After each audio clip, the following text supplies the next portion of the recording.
Assalamu alaikum. Welcome to Dialogue. I'm Taimur Shamil. 9 innocent civilians and 2 security personnel, Pakistani security personnel, lost their lives as a result of Afghan shelling at the Chaman border, Pak Afghan Chaman border. And once again, the tensions have escalated at the Pak Afghan border.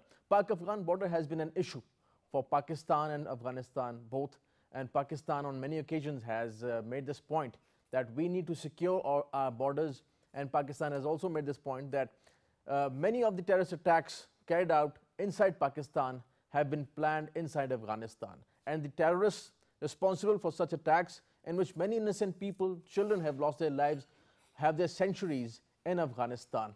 Pakistan and Afghanistan, according to the experts, still lack trust, and more needs to be done on the security front, and Pakistan needs to involve Afghanistan on this issue. Would Pakistan give a befitting response to Afghanistan on such violations of the border? And how would Pakistan discuss the security situation with Afghanistan? Because this has now become more sort of a norm with the Afghan government, that the Afghan government continues to violate the border, and many innocent people on the Pakistani side have lost their lives because of the Afghan shelling. And we also will discuss the border issue with India as well. Today, we have our guest today who will discuss the Pakistan-Afghan border and the security situation in Afghanistan. Mr. Bashir Wali is former DG IB. So, welcome to the program. Thank you. Our second guest is Mr. Jan Achakzai. He is from PMLN and a political commentator as well. So, welcome to the program. Mr. Bashir Wali, starting with this recent clash on Chaman border, 9 civilians, Pakistani civilians, innocent people lost their lives. 2 security personnel lost their lives as a result of the Afghan shelling at the Chaman border. This has continued, and we have been losing our innocent people at the Afghan border. Would we take a stand with Afghanistan? Would we give them a clear message that such kind of violations would not be tolerated, would not be accepted? Bismillah ar-Rahman ar-Rahim. Well, I agree with you that this kind of a message, I think we were able to give such like a message, you know, when the Peshawar, the public school, you know, that thing happened, where, you know, these innocent children were massacred and all. So I'm sure at that time even should have been at the government level, something should have happened. It didn't. It was, again, this issue was taken up by General Rahil Sharif, who visited Afghanistan a number of times. And at that time, this message was conveyed, but probably the tone was not that, you know, harsh. But they were told that, please take care of these things. If you can't, ask us, we can join you, and we can go for a joint operation. This is exactly what they are doing with Americans inside Afghanistan. And if that is not even acceptable to you for some reason, or if it is not possible, then of course we will go on our own. This, I agreed with you, it's become now a sort of a routine. This thing. What has happened exactly, I haven't read any official version from our side and either from the other side. But it is linked, most probably it is linked with our, you know, these IDs, you know, IDs were blocked, over 170,000 or whatever the figure which the Interior Minister gave. And most of the, you know, these people of that area, because, you know, this village, I'm sure later on Mr. Achakzai will be in a much better to throw light on this issue, because these are the villages which are, you know, on either side. But it is there even in the civilians, many of them, they're poor people living on the border side. Mr. Achakzai, how long we will keep on tolerating what is happening from the Afghan side? Do you think that this is the time now that Pakistan should give a clear message to Afghanistan that this is not acceptable and Pakistan is not going to tolerate such kind of violations? Well, first, let me tell you this. It was a very unfortunate incident when Pakistan shared coordinates with Afghan authorities diplomatically and through military sources that a census is going to be carried out in these IE2 villages called village Lukman and village Jangir within Pakistani territory, and they were on board. They promised Pakistan that they would let in the local authorities that these teams are coming in, so make sure that there is no untoward incident happen. And then all of a sudden we know what happened and how the formation came in, and the Afghan authorities started firing at the civilians and also our security personnel, and it unfortunately escalated to the extent that we lost many civilians there, and also injuries in terms of our security personnel. However, what I do not rule out another reality which we need to also flag in when we discuss any strategy dealing with this post-incident with Afghanistan. There are three certain facts, particularly within the context of what is going on with India. The fact of the matter is that India has been financing using proxy against Pakistan via Afghanistan. It has been smashed through Kulbhushan Yadav's network. Second, at the moment, worldwide, there is a huge condemnation of what is going on by Hindu extremism and terrorism in India. The third most important, the Kashmiri human rights violation is being picked up by international media as well. And here also India is facing huge embarrassment. So the best case scenario for India is to engage Pakistan with Afghanistan, because 25 kilometers from Chaman border, RAW is shadowing the Afghan NDS. They have a joint venture, they have a joint collaboration to undertake activities supervised against Pakistan. So this is why I do not rule out the larger picture that India want to use it to its advantage. So when we discuss small skirmishes, it has a larger context. So it cannot, we cannot simply divorce this reality from this stand-alone incident of simply firing by Afghan security forces locally. So this is a fact of life that Afghan border with Chaman is heavily mained in terms of intelligence by the RAW and other allied proxies that they have it. There are Baloch insurgents within Afghanistan territory next to Chaman border. There are other elements, particularly the leftover of the TTP is also being sheltered there. The leftover of this what you call it, Khorasan, ISS Khorasan, they are also near, from Chaman to Ghazni and in this region, southwest, what they call it. So I think whatever happens in that region, they have a nexus, and that's, the Indian mischief, unfolding on our western border, particularly in Balochistan, Afghanistan. Well, this is a very pertinent point, but the question is, Mr. Bashir Wali, that Pakistan has been trying to improve relations with Afghanistan. The parliamentary committee, 15 members parliamentary committee delegation visited Kabul. They were there. Mr. Ayaz Sadiq led the delegation. They came back and they were very happy with the Afghan hospitality. The army leadership has been visiting Afghanistan. The parliamentarians have been visiting Afghanistan, Kabul. But we don't see things moving forward. We don't see that Afghans are reciprocating that friendship that Pakistan wants. They aren't reciprocating the steps taken by Pakistan. Why is that? Why is still there is lack of trust between Pakistan and Afghanistan? Well, it's very unfortunate that this trust part is missing totally. And I think only 3 or 4 days back, right while sitting on this very chair probably, I said that either we are very naive, or we are living in a fooled paradise. Today I would add another word that probably we are also probably seems to me where we are also very stupid, in the sense sending these, whatever you have mentioned. Firstly, the parliamentarian. What this parliamentarian will do there? Half of them doesn't. They went there. The idea was that Pakistan and Afghanistan should meet on 3 levels: the parliamentarians, military, and intelligence. On these 3 levels, we should discuss the peace process between Pakistan and Afghanistan. That's what we were thinking at one point. Look, is the first time that we have started this thinking. We have been doing this. We closed the border after the Peshawar incident, I told you. Then, of course, when the thing happened in Lahore and it happened in Hyderabad, we went even for the surgical strike. Right. Okay, we went not only to the extent of surgical strike, we use our artillery against them. And the thing was quite, you know, for some time they were quiet. But the border was opened you again. know, exactly, and the border, we have to review, we have to revisit our relation in the, unfortunately, we don't have a foreign minister.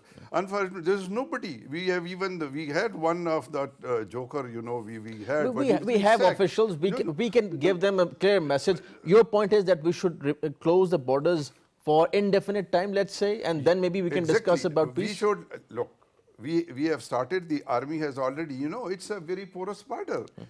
Almost to the tune of about 3,000 and we are fencing it now. Okay, we are now fencing it. There will be more than 400 these fortresses and all that at different places. But it will take time. Right. Till such time that these things come up, then of course we have introduced this border management. Yes, very good this thing. So if we should, this border, what is this border management system? Right. Which if we have closed the border, then it should be closed and only those people should be allowed who have the relevant and the proper documents, the visa and passport. They have complete documentation. So that is, unless you do that, and not that you somebody fires 2 shots, you close the border, and the very second day you again open the border. This is a very good point, Mr. Achakzi, and that is that, let's say, Afghanistan is not reciprocating Pakistan's stance, Pakistan's friendship stance, then why are we sending the delegations, the parliamentary delegations, the military delegations to Afghanistan if they are not ready to talk and if they violate the border every now and then?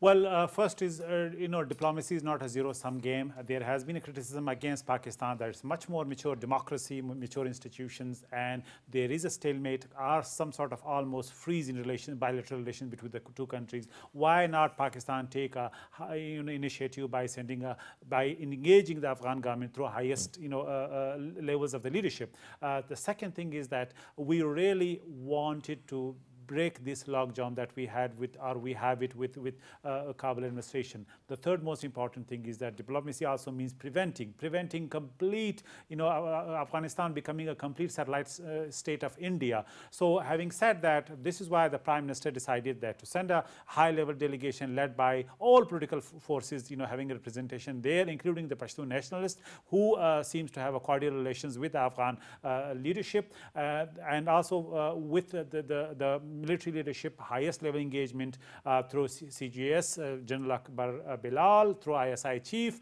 Naveed Mukhtar, and the rest of the leadership going there, talking to them in a very straight way, because you remember, it's not something that we're talking about egos at stake. It's a country that's in our neighborhood. We really want to see that the relations become, you know, normal. However, having said that, that does not mean that Pakistan should be taken for granted, that our desire to have a peaceful relation with Afghanistan means that we will forgo the killing of our own civilians, and also... But at the same time, this is border police who were firing on the Pakistani people.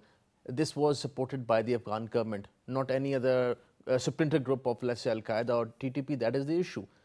This was done on the government's, let's say, orders. Absolutely. This is why Pakistan categorically said that it has the right to respond and respond appropriately, because it's not a non-state actor, as you mentioned. It's a state actor attacking Pakistani territories, citizens, and our security personnel. So there is no, you know, tolerance for that. And there has been huge protest by the Foreign Office, and that is our responsibility to make sure that Pakistani citizens are protected. Now, the second most, you know, fact of life is the border fencing. It's still going on. The border management is part of the strategy. At certain levels, so many efforts are being made. Yes, as my honorable colleague said, it's not a one-day job. It will take 2 to 3 years to have some sort of fencing and hardening of the border management. But there is one, you know, fact that we need to remember. It's more than 2.5 million people of only Chaman border who rely on this trade, NATO trade, some sort of smuggling. I'm not justifying smuggling, but we really need to make sure that there is no human, you know, catastrophe unfolded if we keep border completely closed. Right, but really, we should keep the border completely closed. But whenever Pakistan comes up with the idea that we need to close the border for indefinite time, then we hear a lot from Afghanistan about the human rights violations, about the people who are stuck on the Afghan side and on the Pakistani side, and that the people are suffering, that the refugees are suffering. What about that? as far as I'm concerned, to hell with Afghanistan and Afghanistan leadership.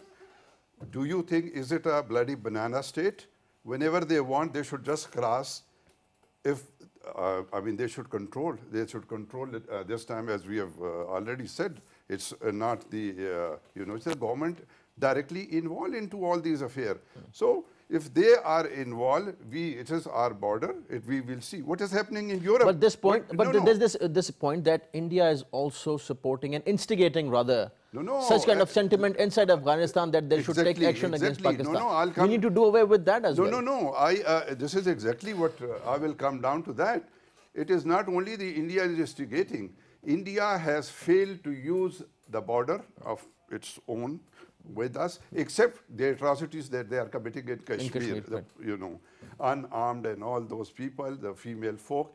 No, they have concentrated towards Afghanistan. So they are using, the proxy war will be from Afghanistan. Unfortunately, very unfortunately, okay, this thing that we have this tradition, we have this relation.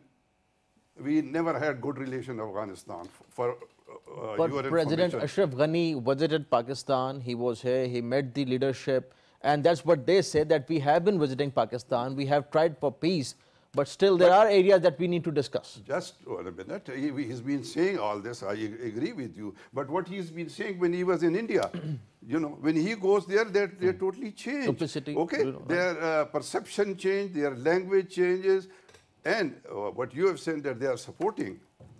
Today, Afghanistan, even the military part, if I'll take it, even their pay, their daily wages, their rations and all, it is the American and the Indians who are paying for it.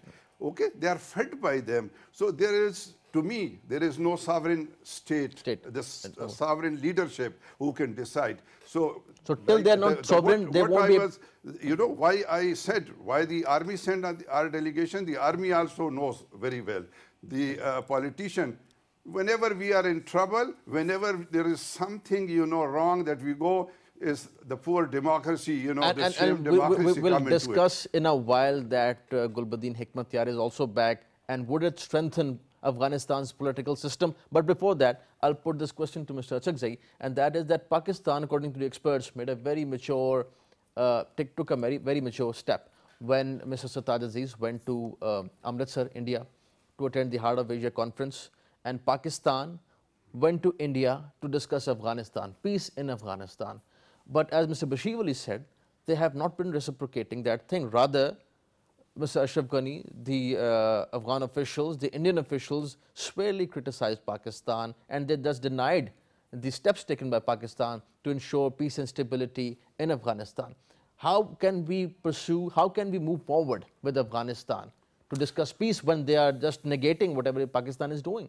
Well, first we need to recognize the fact that Afghanistan is our neighbor, regardless of what we want them to do. We need to remember that there is no way you can wish them away. Second, there has to be an engagement window all the time, we being a mature country. Second, yes, Kabul government is not a willing partner. There, the pressure of the United States of America and the leverage they have it is enormous. So again, we can put pressure on America in terms of engaging the Afghan government, because it's very important that whether it's Afghan reconciliation track, whether it's bilateral relation between Pakistan and Afghanistan, Kabul has to be a willing partner. As long as Kabul remain reluctant on these two tracks, we would see less of normalcy. And here the role of the United States of America is very important. Obama administration simply messed up the whole region. It gave up, on the idea of reconciliation. It, tried to have, the same old failed recipe in Afghanistan, a military solution, and it did not allow some sort of regional solution to Afghanistan conflict. This is why the Russians, the Iranians, the Chinese, the Pakistanis, went the south, and they had their own solutions and worked for. And the third most important thing is that now the new administration in Washington need to realize that whatever troops you want to add on the ground would not make a difference to the strategic picture, that there is no military solution. The only solution is what you mentioned, Gulbuddin Hekmatyar, some sort of reconciliation, partial or complete peace agreement with Afghan Taliban is the only way forward. Yes, it's torturous. Yes, it's difficult, but that is the only way America can have a respectable exit from Afghanistan. Gulbuddin, I would sure. before we go on to the Gulbuddin's business, I would slightly disagree with my friend here. Yes, they are our neighbor. You know, unfortunately, you can't change the neighbors. They will remain our neighbor. They were our neighbors. That is fine. But then another issue that my friend said that we should know the American. If you can't pressurize Afghanistan, how the hell we are, I think we are living in fool's paradise. Mr. Jan, I think his point is that this thing. And their policy, America will follow this. Wherever the government, you know, when Obama was in chair, when Obama was chair, we were praising Obama. Now this chap has come. They will follow the policy. We should not be bothered about them. They will follow the policy which is in the best interest of US. Fine. Yes, we can request them that if they can help us in this part. But as I said, the Afghan government today, it is predominantly the Northern Alliance. And it's the Northern Alliance which is fed and everything either by the Americans or the Indians. They have their own axe to grind. So just saying that they are our neighbor, okay, they are our neighbor, nobody can deny. They will remain our neighbor. They were for centuries and they'll remain probably. But what so is your point, do you think that the border issue would remain there and that they would keep on doing this stuff and Pakistan should be okay with this, let's say what is happening on the Afghan border? Yes, I would say so long there is not a solid, sovereign state and people in Afghanistan, and if they remain on the Russian strength of Indians, this situation will remain. Because the Indian who cannot fight from their border against us, they are using this proxy and they will continue. Why not? You know, they are sitting at ease and they are using that soil. What the Afghan government has done, we have time and again, we have gone to them, we have requested to them, and we had to use this surgical strike, the artillery, thing like that. But even to that extent, you know, because they don't have the hold, they don't have the control on their, you know, the forces which are operating. And as my friend has said already, they're 20 miles across, you know, our border. If the RAW is operating from there, then what can you do? So this situation on the border will remain. We have to revisit our policy. Whatever the policy we should go, it should be, we should first put our house in order. This is my first thing. We should put our own house in order and then we should convey to them. And the message should be given, and do you think that the message should be given through action that this violation should be stopped? Of course, this has to be, I'm sure, I don't know if till now if it hasn't been given. It should be given. You repeat this and we will take exactly the same step which we have taken, you know, against Jalalabad and all from where they were operating. The Kabul government, Mr. Sikzi, as you were saying, as Mr. Wali is saying, that it needs to be strengthened. Gulbuddin Hekmatyar is back, though with a mix, I would say, sentiments in Kabul. Many people have welcomed him, and many people are still critical of Gulbuddin Hekmatyar's coming back. How do you see the political situation now in Afghanistan, and what would it mean for Pakistan? Do you think that they would go for the peace process with Pakistan? I think it's not an ideal template to go about, but it is some sort of a template to help, you know, engage the minds in Afghanistan as well. That the same Gulbuddin Hekmatyar, who was dubbed as terrorist, who was dubbed as ISI agent, who was dubbed as Pakistan's proxy, today he is part of the political dispensation in Kabul. That means that, you know, unless there is a peaceful, you know, coexistence with the rest of the factions, i.e. the Afghan Taliban, they cannot have a permanent peace. So this template, that having a, you know, a peaceful agreement with Gulbuddin Hekmatyar should open the eyes of Afghan government that you need to be realistic in engaging Afghan Taliban. They are Afghan reality, whether we like it or not, you know, they have to be engaged in some sort of substantive dialogue. And they need to be understood that at the end of the tunnel, that is the final agreement you can expect from us if you really want to be. Look, Afghanistan, we have legitimate interest in Afghanistan. Stable Afghanistan is in our interest. And instable Afghanistan means, you know, non-state actors operating from that area and becoming a strategic threat on our western border. Simply, we cannot be onlookers. This is why we always urge the Afghans that resolve through dialogue and reconciliation. Now, what I would say is that at the moment there are status quo forces in Afghanistan who do not want to have a reconciliation, because with the Afghan Taliban coming in and Gulbuddin Hekmatyar coming in, their clot might go, in sideways. This is why they did want to believe in military solutions, and they are also trying to engage India, because India believe on what they call it Plan B. Plan B means continue with the military solution and not allow any peace, reconciliation with the insurgent groups, i.e. the Afghan Taliban.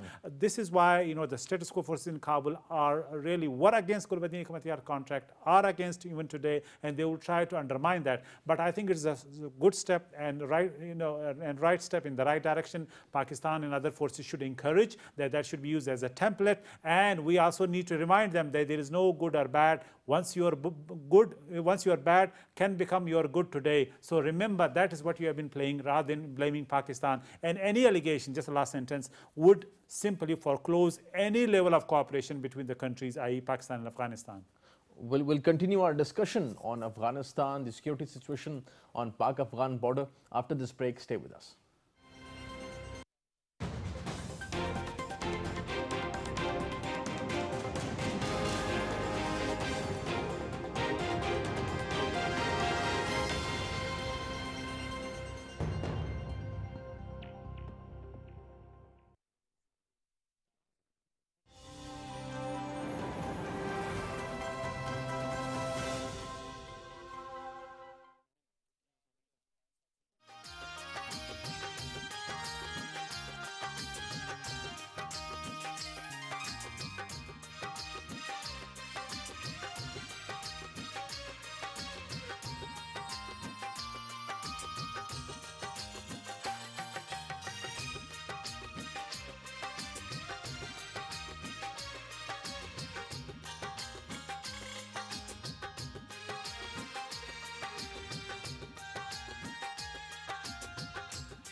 Welcome back. We are discussing Afghanistan and the security situation in Afghanistan. Many people have lost their lives in Afghanistan because of the security situation that is there.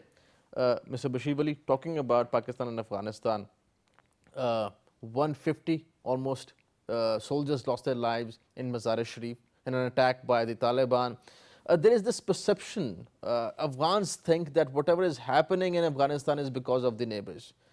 Do you think that we can do away with this perception that Pakistan has been trying for peace and stability, and also that the Afghan government, that their media need to tell the people that what the neighbors are doing for the peace and stability in Afghanistan? Look, there is now this problem of trust.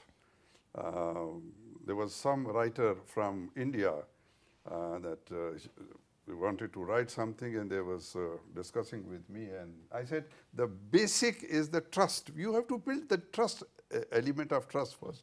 Now, unfortunately, the assets missing. Now, if that is missing, what the Taliban did, let's say in Mazar-e-Sharif, can I ask these people who are sitting today at the helm of affair, what they've been doing in Kabul, let's say? It was there, they've been fighting.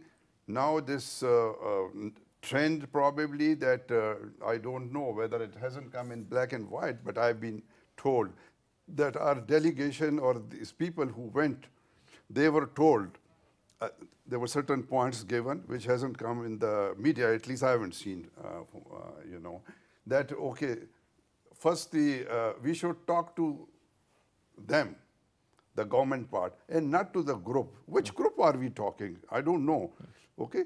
So we are talking to you, but do you have the sovereignty? Can you talk to us? Can you make anything? We have talked to you. Right. Our army chief has visited within a week more than 3 to 4 times, and we requested you, for God's sake, stop these people. Were you Is that not enough? Is that not enough? Isn't that enough? They were of the view that probably our Air Force will not be able to go inside just because the Americans are there. But the Americans play their own game. Okay, so when they went, they were told very clearly that... Many people ask this question, that the Afghans are not, the Afghan government is not taking responsibility, and they are blaming whatever happening in Afghanistan on Pakistan.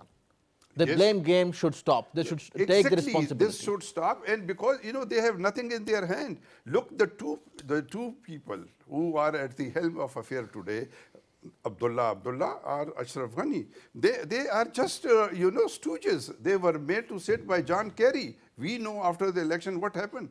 They were not, they don't see each other eye to eye. It was Kerry, he said, okay, this will be this against the constitution. So the answer for the Afghanistan issue is within Afghanistan, Mr. Chakzai. Exactly. We are not responsible for that. Neither President we are doing it. Ashraf Ghani and Mr. Abdullah, they should be working on peace and stability in Afghanistan rather blaming it on Pakistan.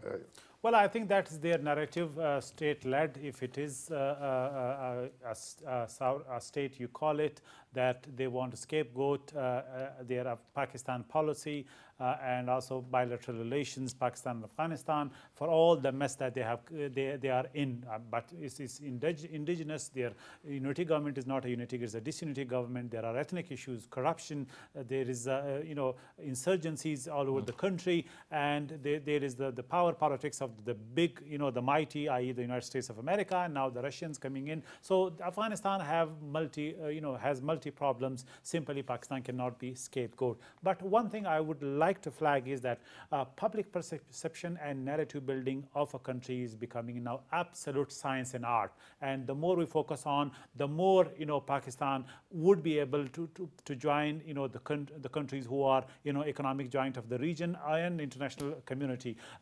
For the first time, you know, the new media, the social media, the new generation, the leadership, which is around 40, understand that it's all about perception. If a country has its own challenges, but if it plays it and sell it to the world according to its own strength, then, you know, nobody can stop FDI, you know, investment in, you know, a stock exchange, and also the overall the cultural investment and the tourism that also follows through because of the soft image and the perception of a country. So this is why when we have to emphasize the fact that we have our own challenges, but we need to work, you know, together to this cause.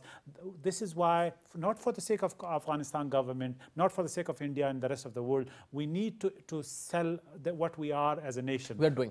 You know, I just want to, you know, just like, you know, the French laïcité is the philosophy they are selling to their own people, what we are selling to our people. Just, you know, that's not good enough, that Islami democratic Pakistan. We need to be more than that. So it has to be a state-led narrative, selling to your own people, the new generation, international and to international world. Otherwise, you know, whatever we do, it will be flagged. The bad will be flagged and the good will be, you know, just left wayward. So I think this is an art and science, and whatever we are selling, whether it's CPAC, you know, the democratic project, constitutionalism, and also anti-terrorism credentials to the world, we need to have systematic communication, you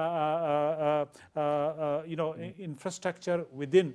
And I just give you an example. Right. Last year, we had a tourism of 4 million people visiting northern areas. One short question. This is big achievement. We need to work in that direction. One short question, and then I'll move to Mr. Bashir Wali. And that is that there are two perceptions in Pakistan. One is that Pakistan is acting very maturely. Our foreign policy is going excellent. We are improving our relations with the countries in the region, with Iran, Russia, China, many other Gulf states, Middle Eastern states, and we have improved our relations with other countries as well. But at the same time, when it comes to Afghanistan and India, at times we are being docile on those fronts. Since you are representing PMLN, how do you address this issue that we are being docile at times, and maybe we are trying to, improve things, but we are not seeing the same thing from Afghan side or from India side? Well, starting from, from India, it takes two to tango. India thinks that it is becoming a superpower of South Asia, and it thinks that Pakistan is part of its near abroad.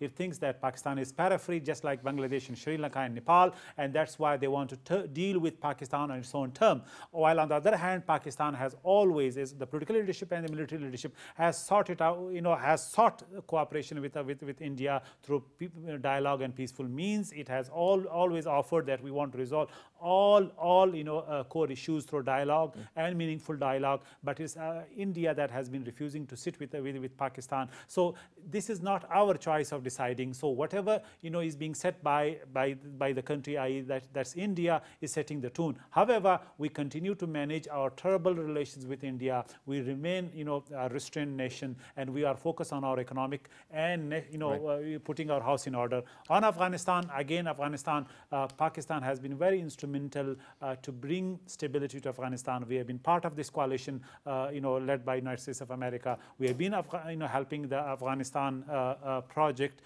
through NATO supplies and other means. However, the Indian, influence in Afghanistan is very much there. The Americans have said that they have been financing proxies in Pakistan through Afghanistan territory, and we have recently seen the examples of that as well. So again, we can do preventive diplomacy there, but again, we are not calling all the world's shots. Well, now there's more to Afghanistan, Mr. Bashir, and that is, as you may well know, that now China, Russia, Pakistan, they are discussing peace in Afghanistan, and which means that these countries now think that we should move away with the already with the players already present there, like India in Afghanistan, and the neighboring countries should take responsibility of what is happening in Afghanistan, with obviously the consent of and collaboration of the Afghan government. Do you think that now Russia, China, and Pakistan, they are the answer to the stability and peace in Afghanistan? Yes, I agree with you. You must have noticed that even the latest conference or the meeting which was held in Moscow, over there, this was the basic point. Chinese were in Afghanistan, but not to that extent. Now they have gone because to counter the American, the economic, this imbalance which was there, now they are there. The Russians have come into it. The Russians are, those people who fought against them for over a decade, they are now making contact with them. Okay, and they are in contact to be this thing. So it has to be, they have to be brought in. Now, I don't know the reason as to why the India, the conference, we should, my friend has very rightly, I mean, we are trying to be not mature, but more than mature, probably we are trying to act. But why? It should be on the equality basis. SAARC summit, they, sabotage that and everything. Now, poor Nepal and Sri Lanka and things. But at the same time, you can see the way India has been snubbed by the international community for what is happening in Kashmir, and President Erdogan said that India should stop the atrocities in Kashmir, and India should now come to talks with Pakistan. That's what the Turkish president said. So even US has been trying Pakistan and India to come on tables. India has been denying the talks. We should, let's face the reality. Like, one of the points which has been discussed as we were initially saying that, okay, let's discuss this thing, that talk to us, not to the group. What do you mean by that group? The group is what? You are talking to these Taliban people?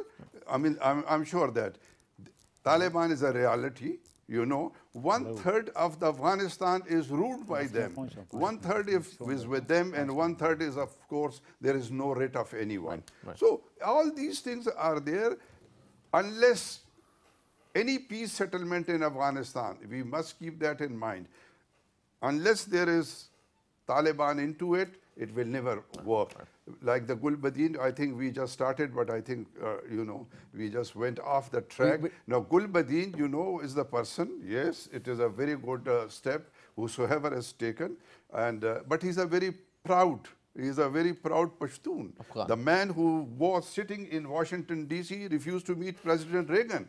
So you have to take into account all those. He has problem with And I think Taliban. that's probably what the Afghan government and the Yes. Afghan people are looking at, that they might improve the situation there, the political situation, No, and no, the security we situation in wish- we wish Afghanistan. it can be, We wish that we wish peace that comes if to he is of a Afghanistan. youth, Certainly.